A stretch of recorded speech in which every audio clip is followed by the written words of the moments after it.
Axşamınız xeyir olsun, əziz və dəyərli izləyicilər. Hər birinizi ürəkdən salamlayıram. Bugün Qurban Bayramıdır. Bu münasibətlə hər birinizi təbrik eləyirəm. Və bugün yenə də verilişimiz efirdədir və çox dəyərli bir qonağımız var. Studiyamızın qonağı, Milli Məclisin deputatı, Qərbi Azərbaycan İcmasının sədri Əziz Ələkbərlidir. Xoş gəldiniz. Xoş gördük. Necəsiz? Sağ olun. Bayramınız mübarək olsun. Çox sağ olun. Mən sizin studiyanın əməkdaşlarının və bütün Azərbaycan xalqının da bayramını təbrik edirəm. Təbii ki, Qurban Bayramı bizim hər birimiz üçün müqəddəs bayramdır və biz Qərbi Azərbaycanda da dini bayramlarımızı çox yüksək səviyyədə qeyd eləmişik həmişə.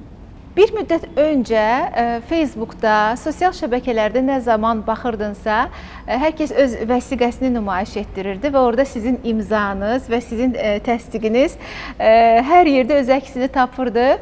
Neçə üzvlük vəsiqəsinə imza atdınız? Biz artıq bir neçə ay bundan qabaq 10.000-ci vəsiqəni payladıq. Yəni indi hazırda ikinci 10.000-ci vəsiqəni paylamaq prosesi davam eləyir. Müraciət edənlər çoxdur. Eyni zamanda bilirsiniz, bizim Qərbi Azərbaycanın bütün rayonları və kəndləri üzrə icmalarımız var. Bununla yanaşı, həm də Azərbaycanın bütün ərazi inzibati vahidləri üzrə, yəni bütün rayonları üzrə nümayəndəliklərimiz var. Ona görə də həm icmalar vasitəsilə, həm də nümayəndəliklər vasitəsilə çoxlu müraciətlər olur və nümayəndələrimiz, eyni zamanda icmalarımız o müraciətləri Qərbi Azərbaycan İcmasının mərkəzi aparatına yönəldirlər və növbə ilə vəsiqələrini alırlar. Nə gözəl. O vəsiqəyə sahib olmaq üçün mütləq Qərbi Azərbaycandan mı olmaq lazımdır? Qətiyyən. Necə ki, Qərbi Azərbaycana qayıdış məsələsi ümummilli məsələdir. Yəni, bütün dünya Azərbaycanlıların məsələsidir, təkcə Qərbi Azərbaycanlıların məsələsi deyil. O cümlədən də Qərbi Azərbaycan icmasına, Qərbi Azərbaycan ideyasına xidmət eləmək istəyən hər bir Azərbaycanlı üzv ola bilər. Qərbi Azərbaycan icmasını necə qurdunuz? Yəni, o hekayəni istərdik bizə danışasınız. Necə quruldu? Hansı addımlar atıldı? Demək olar, mən lap əvvəldən başlamaq istəyirəm. Cənab Prezident öz ad günündə 2022-ci ildə dekabrın 24-də Qərbi Azərbaycan icmasında olanda öz tarixi çıxışında da bunu xüsusilə vurğuladı. Qərbi Azərbaycan icması ilk əvvəl Azərbaycan Qaçqınlar Cəmiyyəti şəklində fəaliyyət göstərib, sonuncu deportasiya zamanı 1987-1991-ci illərdə indiki Ermənistan dediyimiz Qərbi Azərbaycandan soydaşlarımız qovulandan qısa müddət sonra 1989-cu il dekabrın 28-də bir qrup ziyalımız Azərbaycan Qaçqınlar Cəmiyyətini yaratdı.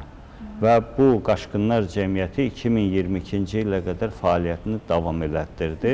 Adından da göründüyü kimi Azərbaycan Qaçqınlar Cəmiyyəti, yəni bu rəsmi dövlət qeydiyyatından keçmiş təşkilat, bizim sonuncu deportasiya zamanı ata-baba yurtlarından qovulan qaçqınlarımızın məskunlaşması və sosial problemləri ilə məşğul olurdu. Və 44 günlük Vətən müharibəsindən sonra bizim tarixi torpaqlarımız uğrunda mübarizə aparmaq üçün yeni bir fürsət yarandı. Çünki bilirsiniz, buna qədər bizim hamımızın qarşısında bir Qarabağ problemi vardı və Qarabağ problemi də bütün dünya Azərbaycanlıların problemi idi. Ona görə Qərbi Azərbaycana qayıdış məsələsi bir növ arxa plana keçmişdi. Amma 44 günlük Vətən müharibəsindən sonra belə bir şans yarandı və biz təbii ki, xeyli vaxt keçmişdi 1987-91-ci illərdən. Və biz belə qərara gəldik ki, təkcə sonuncu deportasiya zamanı ata-baba yurtlarından qovulmuş insanların yox, son 200 il ərzində Qərbi Azərbaycandan ermənilər vasitəsilə, onların havadarları vasitəsilə deportasiya, soyqırımı, etnik təmizləmə üsulları ilə qovulmuş soydaşlarımızın hamısının problemlərini qaldırmalıyıq. Yəni bizim hardasa 35 ildən sonra təzədən ancaq qaçqınların məsələsini qaldırmaq məsələsi gündəmdə deyildi. Ona görə biz qərara gəldik ki, Azərbaycan Qaçqınlar Cəmiyyətinin adını dəyişib, Qərbi Azərbaycan icması kimi fəaliyyət göstərək və bu ümumi razılığa gəlinəndən sonra Azərbaycan Qaçqınlar Cəmiyyətinin 2022-ci il avqustun 3-də ümumi yığıncağını keçirdik və təşkilatın adını Qərbi Azərbaycan icması kimi formalaşdırdıq və elə bu adla da Ədliyyə Nazirliyində qeydiyyatdan keçdik. Amma bizim fəaliyyətimizə yeni təkanı verdi Cənab Prezidentin dekabrın 24-də Qərbi Azərbaycan icmasına gəlişi və Qərbi Azərbaycan icmasına hər tərəfli dəstəyini ifadə eləməsi. Və bu çıxış tarixi bir çıxışıdır. O çıxışı dönə-dönə oxumaq, öyrənmək lazımdır. Çünki Cənab Prezident həmin tarixi çıxışında tarixi proseslərə ekskurs eləməklə yanaşı bizim qayıdışımızın demək olar ki, yol xəritəsini çizdi. Bütün detallarını açıqladı və qəti şəkildə bildirdi ki, ilk növbədə bu qayıdış beynəlxalq hüquqa söykənməlidir. İkincisi, bu qayıdış körtəbii ola bilməz. Bu qayıdışın siyasi və hüquqi əsasları işlənib hazırlanmalıdır. Və bizim qarşımızda məsələ qoydu ki, bu qayıdışın konsepsiyasını hazırlayaq. Və elə həmin çıxışında bildirdi ki, bu qayıdış qayıdacaq insanların təhlükəsizliyini təmin eləmək şərti ilə olmalıdır və ləyaqətli şəkildə olmalıdır. Təxminən bu görüşdən bir ay sonra 2023-cü il yanvarın 26-sında biz bu konsepsiyanı hazırladıq. Bu konsepsiyanın bir ay ərzində hazırlanması üçün demək olar ki, böyük bir elmi intellektual potensial səfərbərliyi alındı. Vətəndaş cəmiyyəti nümayəndələrlə, siyasət adamları ilə, bir çox təşkilat, qurumlar, ziyalılarla dəfələrlə görüşlər keçirildi, müzakirələr keçirildi və biz 2023-cü il yanvarın 26-sında qayıdış konsepsiyasını, mükəmməl bir konsepsiyanı təbii ki, Cənab Prezidentin tövsiyələri əsasında hazırlayıb ortaya qoyduq və elə həmin vaxtdan da addım-addım bu konsepsiyanın müddəalarını həyata keçirməyə başladıq.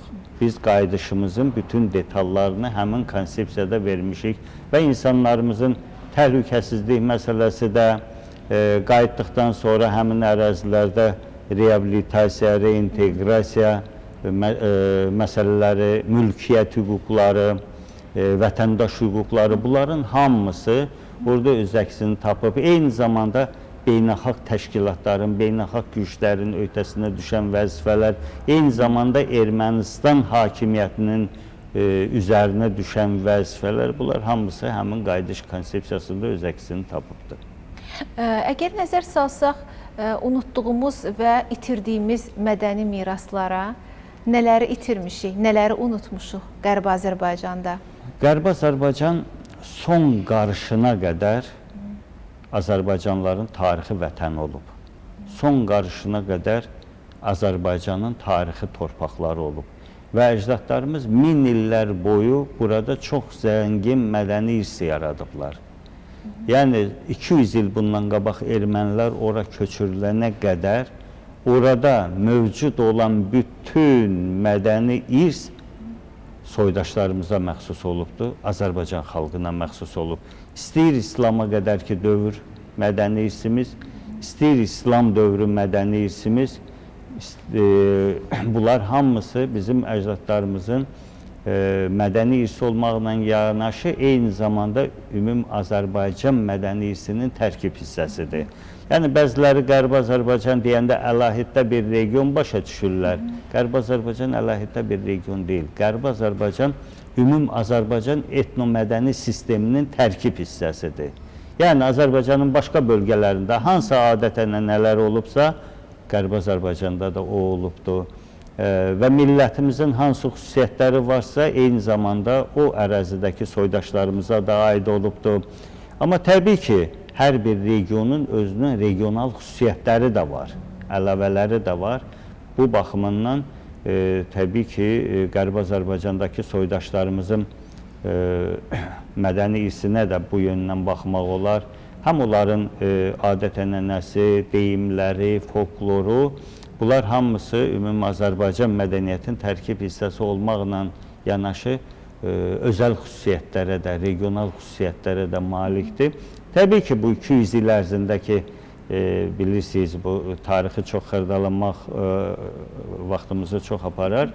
Yəni 19-cu əsrin əvvəllərində, 20-ci illərində əvvəl Türkmənçay müqaviləsi, ondan sonraki bütün əsr ərzində soydaşlarımız etnik təmizlənməyə məruz qalıbdır. O zaman ora köçürülən ermənilər, bilirsiniz, Qərbi Azərbaycan və ümumiyyətlə Cənubi Azərbaycan ərazisində ermənilər 1828-ci il Türkmənçay və 1929-cu il Ədirnə müqaviləsindən sonra Osmanlıdan və İrandan köçürülüb gətiriliblər. Ermənilər bu ərazinin tarixi sakinləri olmadığı üçün özlərinin bu ərazidə qədimdən yaşadıqlarını sübut eləmək üçün dırnaqarası buradakı yerli əhalinin, yəni Azərbaycan türklərinin mədəni irsinə qarşı düşmənçilik siyasəti yeridiblər. Ya onları erməniləşdiriblər, ya erməniləşdirə bilmədiklərini yer üzündən silməyə çalışıblar. Bu da təbii ki, ümumi Azərbaycan mədəni irsinə çox böyük zərbə olubdur.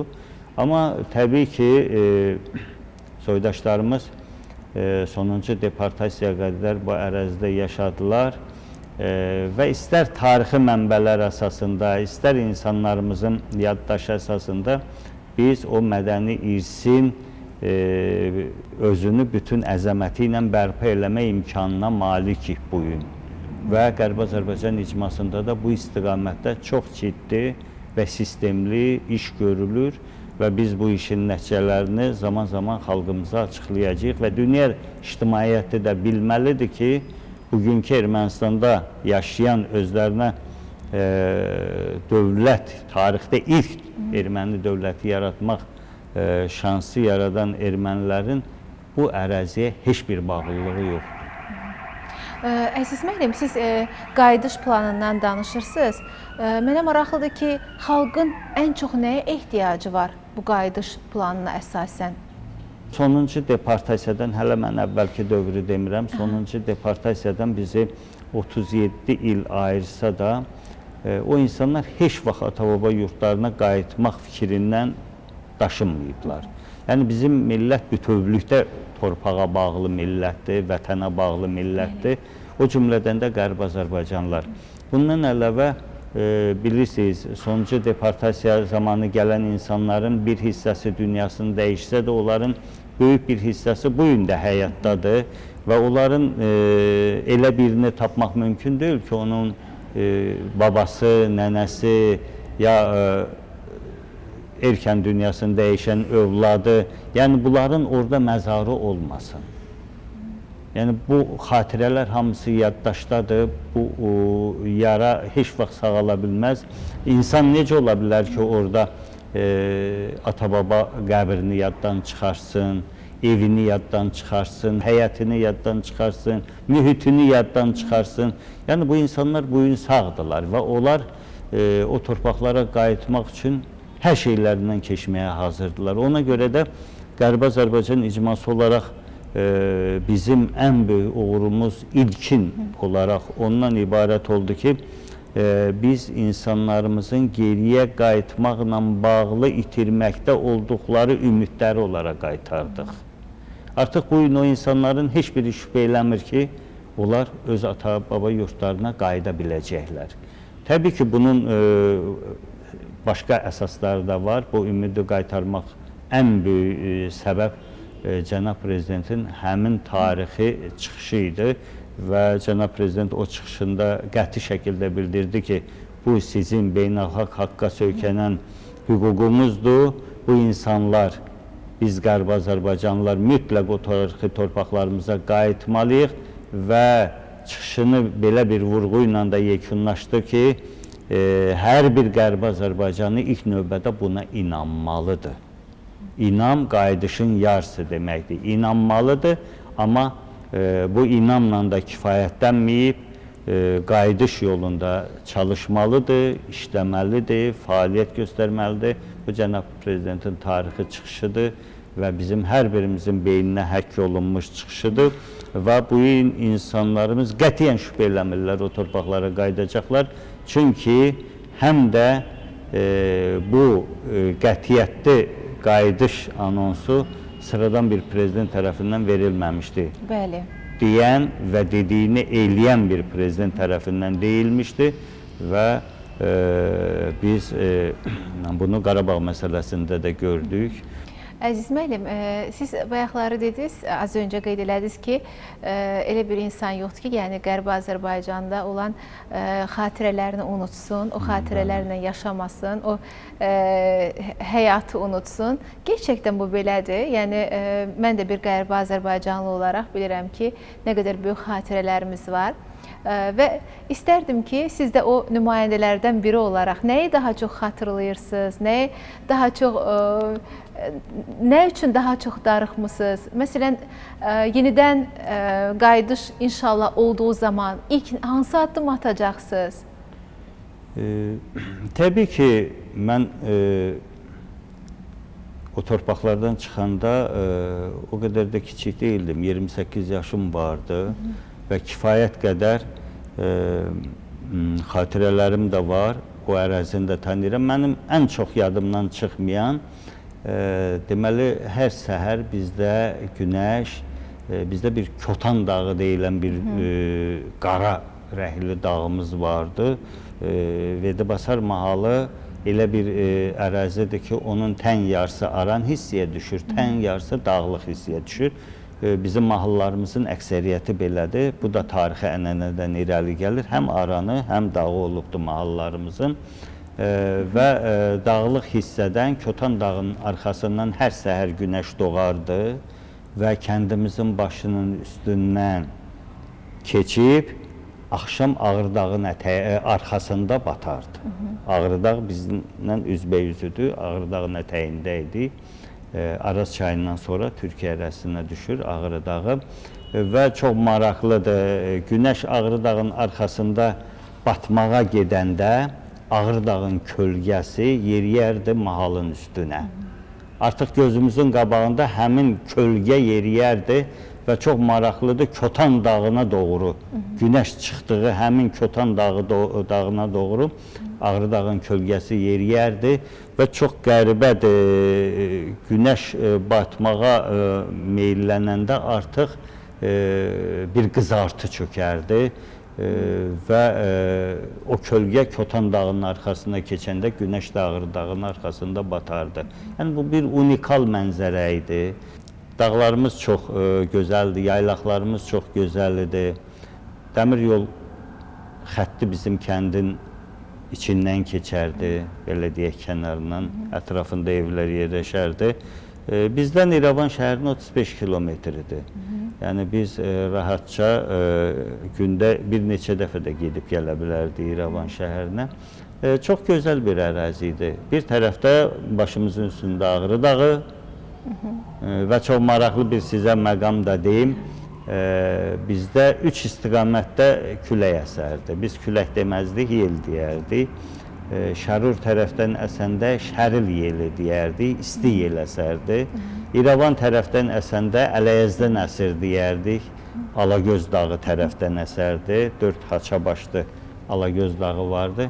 Ağrı dağdan əsəndə Ağrıdan deməzdik. Deyərdik Koroğludan əsir. Bu da bir tarixi yaddaşıdır. Koroğlunun Çənlibeli ilə bağlı. Ona görə həmin İrəvan çuxuru Qərbi Azərbaycanın, ümumiyyətlə Azərbaycanın hər tərəfi gözəldir. İrəvan çuxuru tarixi hadisələrin mərkəzi olan bir regionudur. Xatirələr çoxdur və indi o qədər də ümidsiz deyilik, qayıdacağıq o torpaqlara və o torpaqların yerinə sahib olacağıq. 28 yaşınızda çıxmısınız, Bakıda universiteti oxudunuz, sonra Qaxa göndərdilər, sizi orada dərs dediniz. Təyinatınız mı Qaxa verildi? Mən 1984-cü ildə Bakı Dövlət Universitetini bitirəndən sonra təbii ki, o dövrün qaydası idi, mütləq təyinat müddətini çəkmək lazımdır. Mən təyinatımı Qax rayonuna götürdüm və 3 il Qax rayonunun Qum kənd orta məktəbində müəllim işlədim. Yəni təkcə bundan kifayətlənmədim. Eyni zamanda Qax rayonunda vaxtilə Gürmük nəğmələri ədəbi birliyi olmuşdu. Bəli. Mən o ədəbi birliyi bərpa elədim və gələnə qədər də o ədəbi birliyə rəhbərlik elədim. Amma bir məsələni də deyim, mən Qaxda təyinat müddətində işləyə-işləyə Bakıya gəldim. Akademiyanın, Milli Elmlər Akademiyasının Ədəbiyyat İnstitutunda elmi mövzumu dissertant kimi təsdiq elətdirdim. Bəli. Artıq elmi işimi götürdüm və qayıtdım, təyinatımı davam elətdirdim.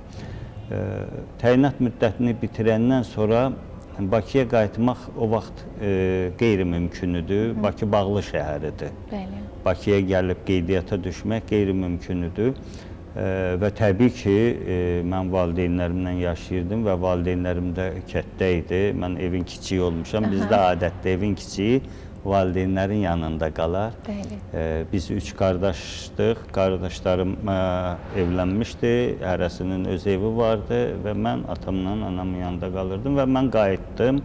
Amma çox təəssüf ki, mən qayıdıb elə bir neçə aydan sonra, mən 87-ci ilin sentyabrında qayıtdım. Bir neçə ay sonra artıq bu münaqişənin rüşeymləri başladı. İlk addımlar başladı, sonra mitinqlər başladı. Sonra bütün 1988-ci il artıq gərgin bir dövr oldu Qərbi Azərbaycanda yaşayan soydaşlarımız üçün. Yəni ki, hər dəqiqə erməni təhlükəsi, kəndlərə hücumlar, iş yerlərində sıxışdırmalar, məktəblərə uşaqları buraxmamaq. Yəni, həmin ilimiz demək olar ki, belə keçdi. Amma valideynləriniz gəldi də bura.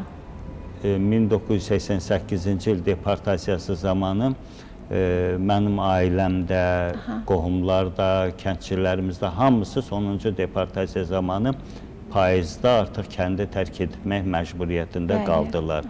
Yəni, mənim atam 20 ilə qədər kolxozda rəhbər vəzifədə işləmişdi və kətdə demək olar ki, kəndin 3/2-si erməni olsa da, ermənilərdə ali təhsilli adam yoxdur və kətdə bütün kolxozda rəhbər vəzifələrdə Azərbaycanlılar işləyirdilər. Amma kəndin 3/2-si erməni idi.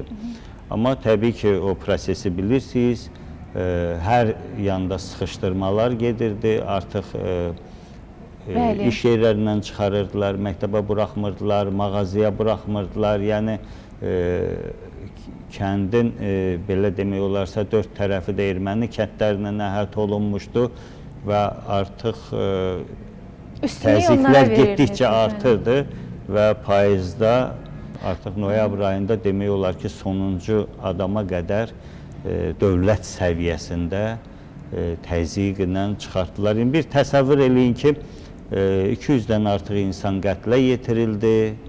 Həmin 88-ci il hadisələri zamanı onlarla, yüzlərlə ev yandırıldı. İnsanların, köçmək istəyən insanların ev əşyaları yandırılırdı, əmlakları əllərindən alınırdı.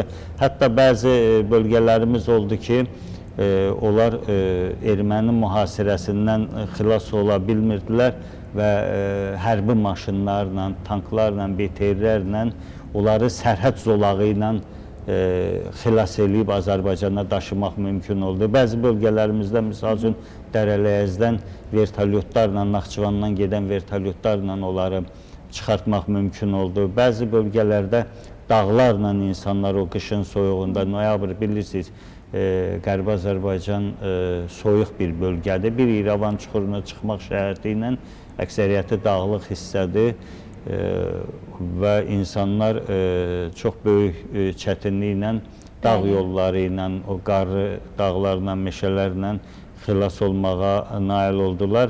Hətta bir qrupunun da xilas olmağına belə demək olar ki, 1988-ci ilin dekabrındakı Hamamlı, ermənilər Spitak deyil, zəlzələsi imkan verdi. Ermənilərin başının qarışmağından istifadə edən əhəli dağlarla xilas ola bildi. Yəni 88-ci il tariximizdə çox dəhşətli bir dövrdür. Xüsusilə Qərbi Azərbaycan üçün çox ağır və məhrumiyyətlərlə dolu bir il oldu və çox təəssüf ki, biz 29,8 min kvadrat kilometrlik bir tarixi Azərbaycan torpaqlarını həmin dövrdə tamamilə itirdik. Təbii ki, bugün biz bilirik ki, bu müvəqqəti bir itkidir, amma sonuncu adamına qədər soydaşlarımızı ermənilər özlərinə məxsus olan hər cür vəhşiliklə qovub çıxardılar. Bəli. Bu çox böyük ədalətsizlikdir, insanlığa qarşı bir cinayət idi. Çünki min illər boyu bu ərazidə yaşamış insanları hansısa ölkədən köçüb gəlmiş yad ellilər ayaqlarına yer eləyəndən sonra zaman-zaman nankorcasına qovub çıxartdılar. Mən niyə nankorcasına deyirəm? Qərbi Azərbaycan ərazisinə ermənilərin sonuncu axını 1946-1947-ci illərdə olub. Xüsusilə Avropa ölkələrindən çox gəliblər. Məlum olduğu kimi 45-ci ilin dekabrında Stalinin xaricdə yaşayan ermənilərin köçürülməsi ilə bağlı sərəncamından sonra onlar hamısı Azərbaycanlıların evlərində, daxmalarında, damlarında, onların çörəyini yeyə-yeyə, yəni belə bir millətimiz bilirsiniz, humanist millətdir. Qucaq açdı, amma o deyir, özümə yer eləyim, görüm sənə neyniyirəm. Həmin xislətin sahibi olan ermənilər sonradan çörəyini yedikləri həmin insanlara xəyanət elədilər. Və təbii ki, bu da öz cəzasını almalı idi gec-tez, aldı da və alacaqdı da. İnşallah, amma nə qədər də yəni zaman keçsə də, yəni hər an onların xainliyini görmək mümkündür. Çünki tarixən kitablarımızı da oxuduğumuz zaman-zaman nə qədər xəyanətkar olduqlarının şahidi oluruq. Nəticədə özlərinə pis olurlar.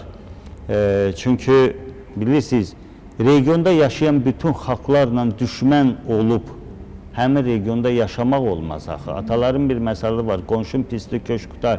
Yəni bütün qonşularla, Azərbaycandan torpaq iddiasında, Gürcüstandan torpaq iddiasında, Türkiyədən torpaq iddiasında, yəqin ki, İrandan da torpaq iddiasında olacaqlar, hələ indi bir balaca münasibətlər var. Yəni bu şəkildə bütün xalqlara düşmənçilik münasibətində olub, onlarla qonşuluqda yaşamağın mümkün olmadığını bu millət dərk eləməlidir. Bu gün də heç olmasa tarixin dərslərindən nəticə çıxarmalıdırlar və bu gün də ən azı bu reallığı dərk eləməlidirlər ki, Azərbaycanla, Türkiyə ilə, Gürcüstanla normal qonşuluq şəraitində yaşamasalar, bu regionda belə çıxır ki, ya onlar qalmalıdır, ya biz. Ona görə də bugün Ermənistanın siyasi rəhbərliyi yaxşı düşünməlidir. Papağını qarşısına qoyub düşünməlidir ki, bu düşmənçiliyin axırı gətirib hara çıxardı. Yəni, düzdür, çox böyük itkilərə məruz qaldıq millət olaraq. 20 minə qədər şəhidimiz oldu, 100 minə yaxın sağlamlığını itirənlərimiz oldu. İnsanlarımız 10 illər boyu qaçqın, köçkün şəraitində yaşadı, vaqonlarda yaşadı, qaçqın düşərgələrində yaşadı. Bilirsiniz, təkcə bundan iş aşmır. İnsanlar mühitlərini itirdilər, insanlar dostlarını itirdilər, qardaşlarını itirdilər. Bugün Azərbaycanın demək olar ki, bütün bölgələrində qaçqınlarımız, köçkünlərimiz məskunlaşıb yaşayıbdır. Bu ağrılı bir prosesdir. Bu, yəni o insanların özü dərk eləyə bilər. Bugün Azərbaycan demək olar ki, bütün rayonlarında Qərbi Azərbaycandan gələn qaçqınlar var. Biz indi icmalar vasitəsilə kəndlər üzrə, rayonlar üzrə tədbirlər keçirdirik. Faciəyə baxın ki, bir kəndin tədbirini keçirdirik, 100 nəfər, 150 nəfər toplaşır həmin tədbirə və əksəriyyəti də deyir ki, 30 ildir görmədiyim qonşumu indi gördüm. 35 ildir görmədiyim dostumu indi gördüm. Yəni insanlar bir-birindən hər cür əlaqələr, insani əlaqələr itdi və bunun da acısını, bunun ağrısını insanlar bütün ömrü boyu çəkir. Buna görə təbii ki, yəni bu qədər millətimizə ziyan vuruldu. Hələ mən maddi ziyanı demirəm, başqa hüquqların tapdalanmasını demirəm. Mənəvi ziyanın heç ölçüyə gəlməz dərəcədə olduğunu hamımız çox yaxşı bilirik və ermənilər də oturub bir fikirləşməlidirlər ki, bu pisliyi bizə eləməklə bərabər ilk növbədə özlərini eləyirlər. Qərbi Azərbaycan gələcəkdə necə bir yer ola bilər? Yəni bizim Qərbi Azərbaycandan olan insanlar, vətəndaşlar qayıtdıqdan sonra, bizim insanlar, vətəndaşlarımız ora yenidən məskunlaşdıqdan sonra necə bir yer olacaq Qərbi Azərbaycan? Qərbi Azərbaycan bütövlükdə Azərbaycanın həm tarixi bölgəsidir, həm də demək olar ki, coğrafi baxımından iqliminə görə də, relyefinə görə də unikal bir ərazidir. Biz qayıdış konsepsiyamızda o insanların həmin torpaqlara qayıdışı məsələsində ilk növbədə infrastrukturun bərpası şərtini qoymuşuq. Yəni bilirsiniz, o kəndlərin əksəriyyətində bu gün yaşayış yoxdur.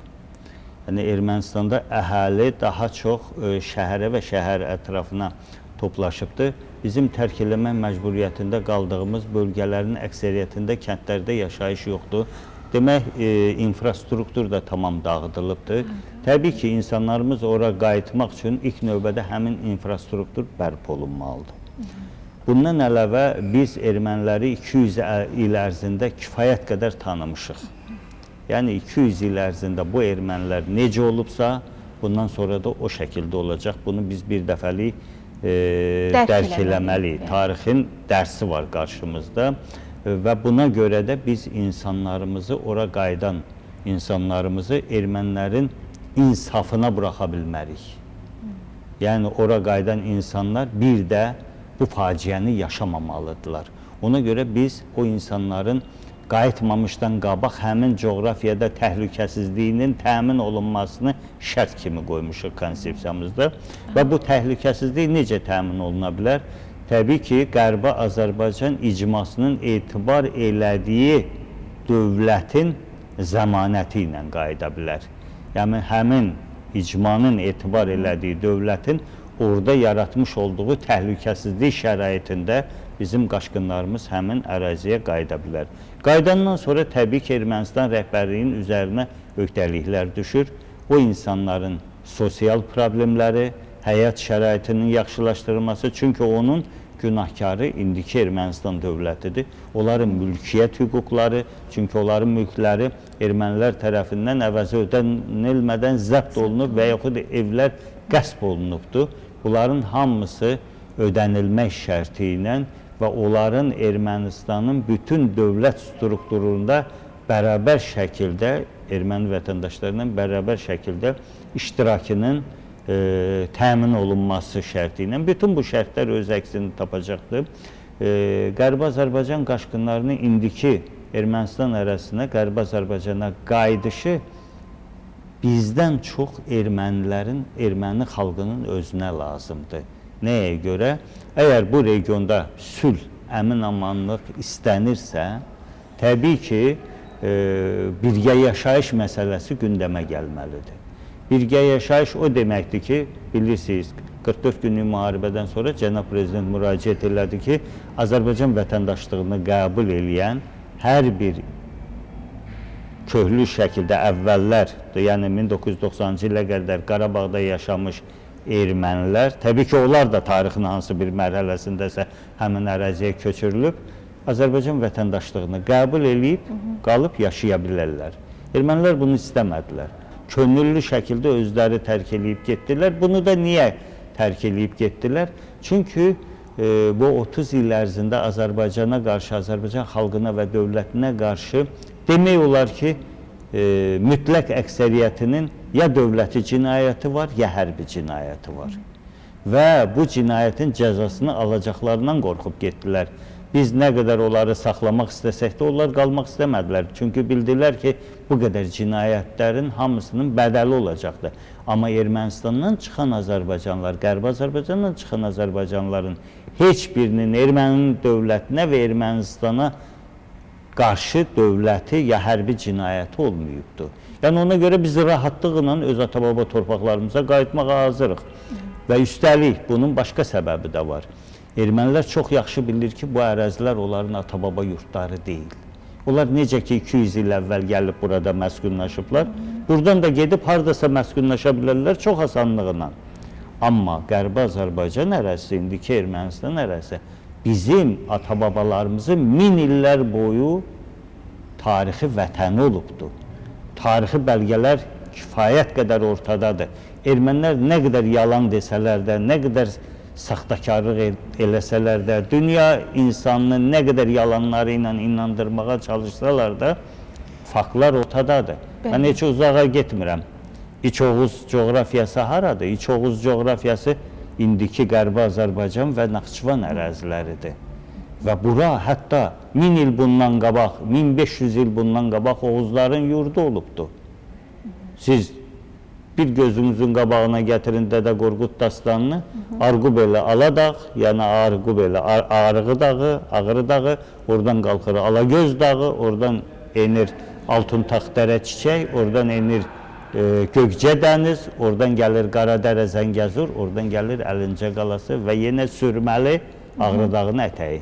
Yəni bu coğrafiya Qazan xanın Dədə Qorqud İç Oğuz coğrafiyasıdır. Hətta o dövrdə belə artıq əlimizdə bəlgələr var. Bu torpaqda bir dənə də olsun erməni olmayıbdır. Və ermənilərin həmin coğrafiyada aldığı bütün mülklərin kupçisi bizim əlimizdədir. 15-ci əsrdən əvvəl ermənilərin orada bir daxması ya bir qarış torpaq mülkü olmayıbdır. Yəni belə olan surətdə ermənilər bu ərazi tarixini heç cür iddia eləyə bilməzlər. Ona görə bu ərazi bizim ata-baba tarixi torpaqlarımızdır və biz bütün şərtləri gözümüzün qarşısına alaraq o torpaqlara qayıtmaqda qərarlıyıq və qayıdacağıq. Bunu ermənilər bilməlidirlər. Yəni öz nankorluqlarının cəzasını çəkməlidirlər. Biz onlara həmin ata-baba yurtlarımızda ev verdik, şərait yaratdıq, çörək verdik. Daha demədik ki, bizi gəlin kimlərəsə arxalanın, kimsə havadarlığından istifadə eləyin və sizə qucaq açan bu insanları hər cür vəhşiliklə qovub öz evindən, eşiyindən çıxardı. Bu ona oxşuyur ki, evinə qonaq gətirəsən, qonaq deyə ki, çıx get, bu ev mənimdir. Yəni, bunun bədəlidir və ona görə də bu gün ermənilər o zaman bunları Böyük Ermənistan mifi ətrafındakı toparlayıblar, inandırıblar yalanlarına. Bu mif artıq dağılıb. Bu mif dağılıb və mif dağılanda millət toparlana bilmir. Fikir versiniz, toparlana bilmirlər. Toparlana da bilməyəcəklər. Hələ bəlkə daha çox itkilərə bundan sonra özləri öz aralarında bir-birindən çox çəkişəcəklər. Çünki bu da onların o psixoloji vəziyyətindən irəli gəlir. Əziz müəllim, muhtemelen sizin valideynləriniz dünyasını dəyişib. Bəli. Yəqin ki, burada Bakı şəhərində eləmi? Orada dəfn olunublar. Bəli, Bakı şəhərində. Məsələn, valideynləriniz nələr danışırdılar? Darıxırdılar mı öz Mənim babam elə torpaqları 1988-ci ilin fevralında öz kəndimizdə dünyasını dəyişdi, orada dəfn elədik. Mən sizə belə bir fakt deyim. İnsanlarımız sonuncu deportasiya ilə bağlı deyəcəm, çünki o deportasiyanı biz yaşamışıq. Belə bir təxmini hesablama var. Həmin deportasiya zamanı 50-60 yaşdan yuxarı olan insanlarımız 80-90 il yaşayırlar. Yəni o gərginliyi, o stresi tam öz üzərlərinə götürməyiblər. Amma həmin dövrdə 20-40 yaşında olan insanlarımızın əksəriyyəti 65 yaşını keçmir. Mənim atam da biz bura gələndən sonra çox çəkmədi. 68 yaşında dünyasını dəyişdi. Allah rəhmət eylesin. Cavankən dünyasını dəyişdi. Mənim qardaşım 64 yaşında dünyasını dəyişdi. Yəni bilirsiniz, o dövrün bütün ağırlığını həmin nəsil yaşadı. Həmin nəsil yaşadı. Təbii ki, biz hələ deyək, üstündən bir 37-38 il keçibdi, o torpaqları yaddan çıxarmamışıq. Amma bütün ömrü boyu o torpaqda yaşayıb, Bəli. o torpağın bir parçası olaraq yəni formalaşmış insanlar bura qayıdandan sonra heç cür özlərinə yer tapa bilmirdilər. Və insanlarımızın böyük bir hissəsi, yəni xüsusilə o nəsil tez dünyasını dəyişdi. Onun biz statistikasını aparsaq görərik ki, o gələn insanların xeyli hissəsi vaxtsız dünyasını dəyişdi. Çünki bilirsiniz, burada təkcə kəndindən köçmək deyil, burada itirmək məsələsi həm mühitini itirdi, həm iqtisadi sistem dəyişdi, yəni bir çox şərtdə hər şey dəyişdi. Yəni onların arzuları, planları, bilirsiniz, o dönəmdə insanlar planlaşdırdı, övladlarımı evləndirəcəm, ondan sonra filan işi görəcəm, buna ev tikəcəm, bunu bizim insanların xüsusiyyəti belədir. Sənin ömürlük bütün planların bir anın içində hamısı alt-üst olur və gəlirsən sən, belə deyək də, böyük 100 il ərzində qurduğun ev, eşiyi, həyət, bağça hamısını birdən verirsən erməniyə, gəlirsən kötaqlı bina evinə girirsən. Və indi mən deyirəm, başqaları da təsdiqləyər, həmin insanlar bir gündə bəlkə də 10 dəfə o blokdan, o mərtəbədən düşürdülər aşağı, gedib fırlanırdılar, gəlirdi, qalxırdı, yarım saat ancaq otururdu, bir də düşürdü, gedirdi. Yəni özlərinə yer tapa bilmirdilər. Bu çox ağrılı bir prosesidir. Onlar bu mühitin adamı deyildilər. Lap şəhərdə də yaşasalar, kətdə də yaşasalar, yəni öz düzənini itirmək, hər şeyi itirmək idi və çox çətin bir dövr yaşadılar. Təbii ki, onların hamısının gözü vətəndə idi. Belə bir ağır dövr biz yaşadıq. Nə gətirmişdiniz özünüzlə gələndə? Nə gətirmişdik? Elə adam var, evinin açarını gətirir, evin sənədini gətirir. Müxtəlif, yəni bəllidir ki, çox şey gətirmək mümkün deyil. Nəyəsə sənin üçün ən dəyərli. Sizə belə bir fakt deyim. Bu Qərbi Azərbaycan icması fəaliyyətinin bir hissəsi soydaşlarımızdan Qərbi Azərbaycanla bağlı sənədlərin toplanması prosesini biz apardıq və eyni zamanda bu prosesə Dövlət Qaşınkom da bizlə bərabər qoşuldu. Və onların bizim Qaşqınkomdakı dostlarımızın dediyini təkrar eləyirəm ki, deyir, biz bir şeyə heyrət elədik ki, Qərbi Azərbaycandan gələnlərin hamısı hərəsinin evində bir arxiv var. Yəni, onlar illər boyu əllərində olan bütün sənədləri gətiriblər. Evini gətirə bilməyib, başqa əşyalarını gətirə bilməyib, amma evinin, belə deyək də, çertiyojunu gətirib. Təsəvvür edin, mənim ali məktəbə gedən zaman həkimdən aldığım sağlamlıq arayışına qədər məndə durur. Yəni, bu bütün ailələrdə bir ənənədir. Mən indi bu toplayanda da biz onun şahidi oluruq və qətiyyən şübhə eləmirəm ki, hər kəsin evində hazırda bir qalaq sənət var. Lazım oldu, olmadı. İndi o sənətlər bizim o torpağın övladı, vətəndaşı olduğumuzu təsdiq edən sənətlərdir. Ora bizim təkcə doğum şəhadətnaməsi deyil, bizim orta məktəb şəkillərimizdir. Orta məktəbdə aldığımız tərifnamə deyirdilər o vaxtı. Birinci sinifdən yuxarıya əla çox yan uşaqlarımız alırdı, onların hamısı durur, qiymət kağızlarımız durur, deyək, başqa arayışlarımız durur. Yəni o vaxt bizdə o sənədlərin əksəriyyəti erməni ştampı ilə verilirdi. Yəni oranın sənəd olduğunu təsdiq edən ən müxtəlif arayışlar, ən müxtəlif sənədlər, bunlar hamısı durur. Bizim insanlarımız ilk növbədə bütün o sənədləri gətiriblər ki, bunlar da bizim o torpağın övladı olduğumuzu, müəyyən tarixi dövrdə oradan qovulduğumuzu təsdiq edən sənədlərdir və bu gün ermənini beynəlxalq məhkəmələrə vermək üçün çox unikal sənədlər də olar və bu sənədlərin hamısı Qərbi Azərbaycan icması tərəfindən insanlarımızdan təbii ki, surətləri toplanır, saxlanır. İnsanlarımız da 1948-53-cü ilin hətta köçürmə biletləri evlərində saxlayırlar. Təbii ki, evlərin açarını topası ilə gətirənlər də var. Başqa əşya, əziz doğma əşyalarını gətirənlər də var. Ən qeyri-adi məsələn, nəyinə rastlaşmısınız? Valla mən birinci növbədə kitablarımın qayğısına qalırdım.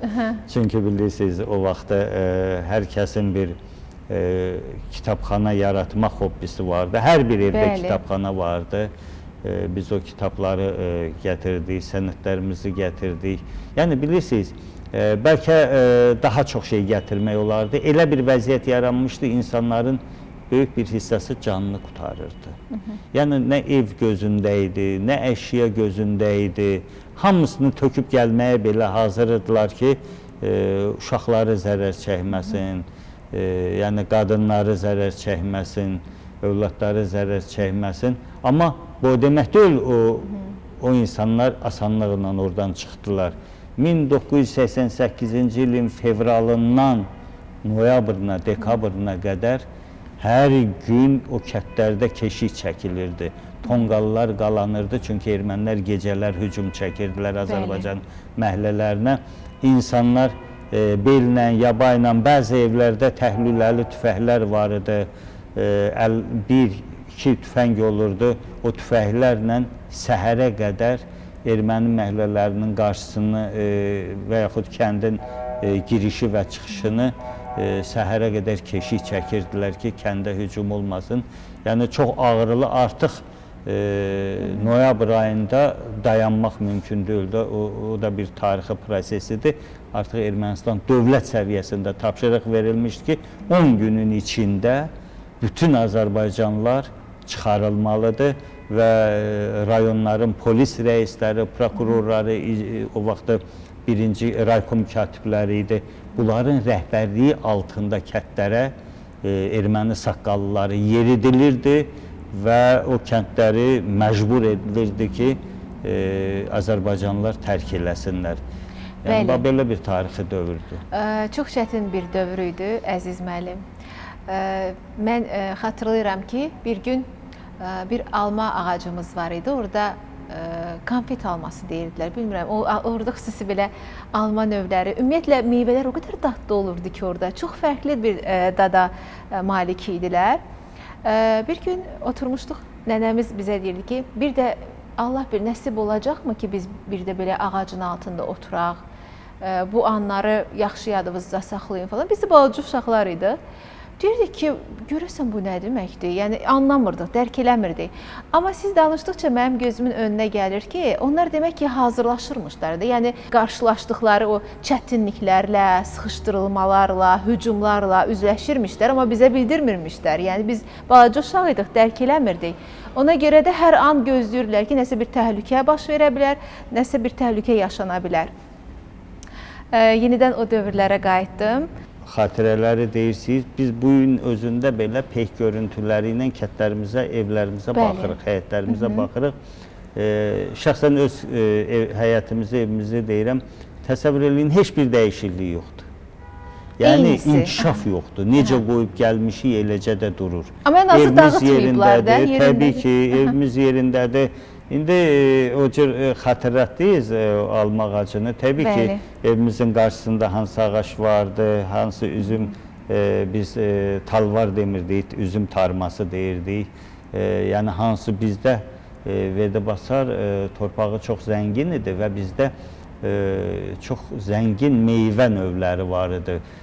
Şaftalı növləri vardı, əriklər bizdə, şalaq əriklərin əvəzi yoxdur. Bizdə cürbəcür alma növləri, cürbəcür üzüm növləri. Elə alma Bunlar növü var idi təbii ki, bəlkə bir dənəsi 1 kilo gəlirdi. Bəli. Yəni mən heç həyatımda Bakıda belə bir meyvəni 3 dənə üzləşmədim. şəftəli qoyanda tərəziyə 1 kilodan artıq gəlirdi. Bəli. Dadı təbii hələ ki, çox zəfəran fərqli idi. Təbii ki, çox dadlı idi. Bu həm torpağın, həm suyun, həm havanın təsiri Münbitliyindən. güclüdür. Təbii ki, Əziz müəllim, mən də çox xahiş edirəm sizdən ki, mən də bu icmaya üzv olmaq istəyirəm, Qərbi Azərbaycan Məmnuniyyətlə, icmasına.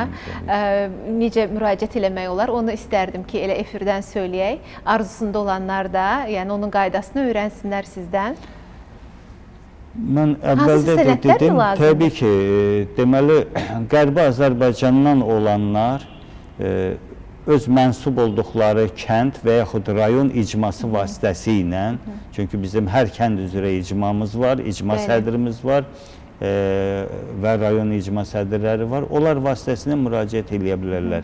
Amma əslən Qərbi Azərbaycanlı olmayanda və yaxud o icmalara əli çatmayanda, mən dedim, Azərbaycanın bütün ərazi inzibati vahidləri üzrə, bütün rayonları üzrə bizim nümayəndəliklər var.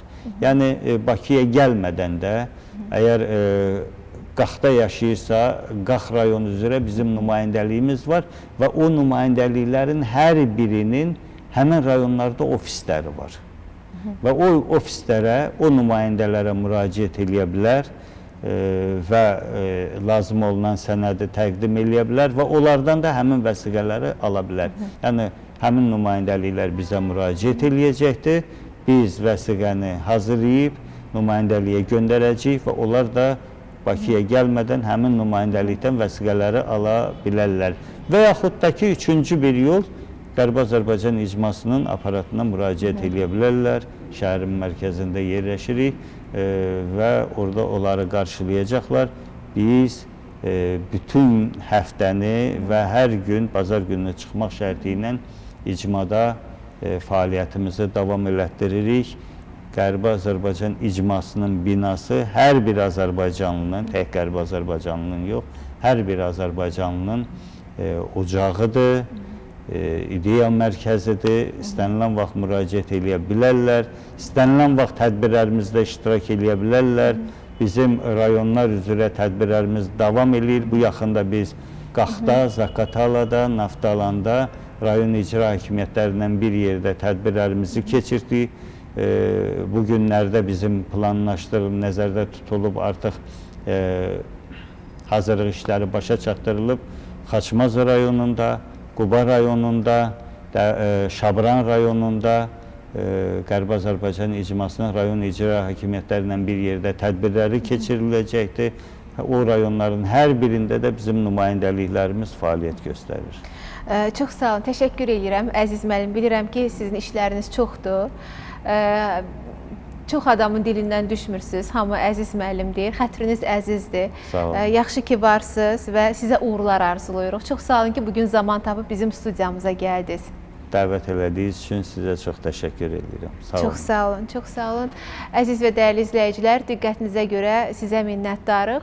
Sonda təşəkkür edirəm saç və makyajıma görə El Studiyadan İlahə xanımla Ləman xanıma çox sağ olun, təşəkkür edirik. Bir daha bayramınız mübarək olsun. Gələn həftə qismət olsa yenə də qarşınızda olacaq. Hələlik.